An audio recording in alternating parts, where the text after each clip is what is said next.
is broken. It looks like the rear mech had fallen off there. So big problems for Scarponi.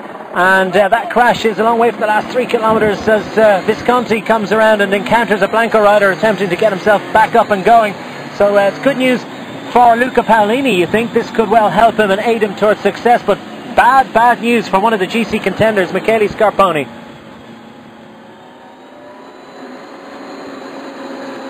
Oh, the Blancos overshot in a big way, and Scarponi got on the brakes and fell off before they did. But of course, when you're in third place and you're following the line of the riders in front, and they drag you in a bit too deep, yes, well, that's what can happen. We could see the Blanco rider look like maybe Kreisweg leading there and just pushing it too much, slide it out, and then Scarponi see that and went on the brakes a little bit too heavy, and down he goes also. And more riders in trouble. Is that from that one of the Androni riders coming to grief? And I don't know how many riders we've seen crashing on this descent, but it's certainly living up to the reputation that it had coming into this stage.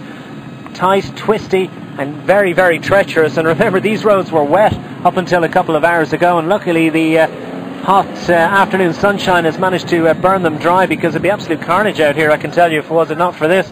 And more problems for Lampre. That's Stortoni, Simone Stortoni.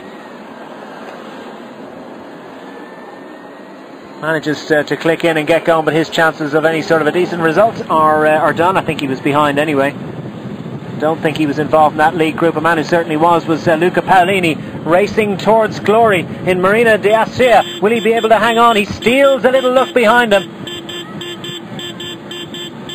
and he's getting encouragement from his team car and from the, or is that from the race director? I think it's from the camera bike, really, isn't it? And they're roaring him to victory. Can he hang on? Luca Paolini racing clear. Behind it looks like Hejidal, is it, that's chasing? And he's got Nastana for company as ever. Certainly one of the Garmins. Not sure it is Hejidal, actually.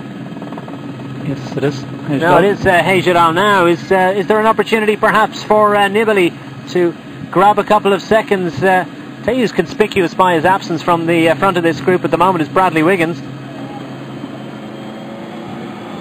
Meanwhile, Paolini races in under the kite. It's looking good for him now. The man from Katusha, who took victory in Het Nieuwsblad earlier this year. He's won a stage of the Vuelta a España in the past. He's only ever taken part in his home Giro d'Italia on one occasion, but now he's racing to victory in stage 3, taking a career-defining success, you would have to say.